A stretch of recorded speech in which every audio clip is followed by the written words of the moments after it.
Ассалаумағалейкум. Бүгін біз аңызға айналған Шахризада деген маска жасаймыз. Бұл масканы жасасаңыз, бетіңіз әдемі идеальный тонға қол жеткізе аласыздар, және де жылтырап, ешқандай тональныйды қажет етпейтін деңгейге жетеді.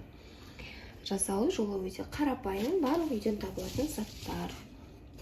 Бірақ бұл жердегі ерекшелігі, бізде кәдімгі жұмыртқа қоспаймыз, бөдененің жұмыртқасын қосатын боламыз. Бөдененің жұмыртқасы кәдімгі жұмыртқадан 3 есе кішкентай болғанымен 3 есе пайдалы құрамға ие болады. Яғни витаминдері 3 есе пайдалы.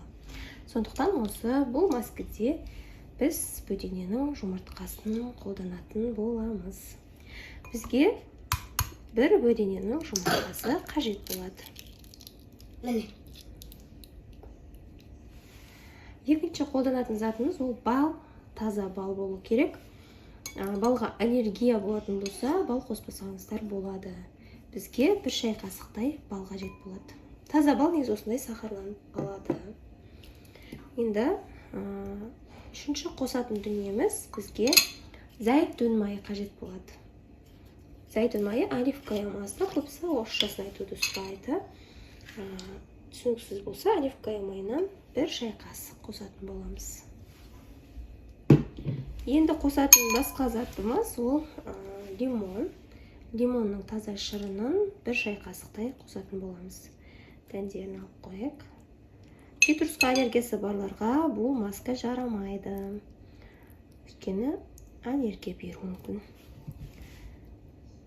Енді барлығын жақсылап араластырамыз.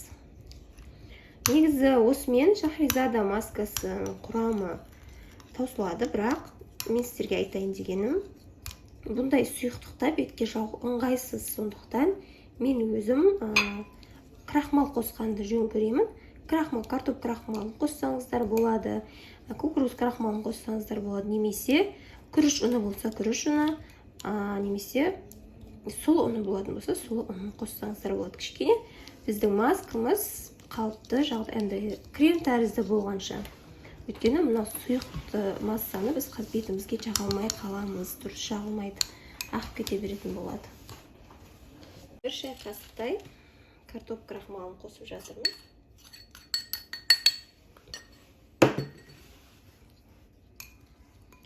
Одан да көп қоссаңыздар болады, чтобы крем тәрізді болғанша. Осымен біздің маскамыз дайын. Енді тазартылған бетімізге масканы жағатын боламыз. Масканы қолданардан алдын білегімізге немесе мойнымызға кішкене маскадан алып, жағып 10-15 минут күтеміз. Егер 10-15 минутте қызару, ашу сезімдері байқалмаса, демек сізде аллергия жоқ, бұл масканы қолдана беруге болады деген сөз.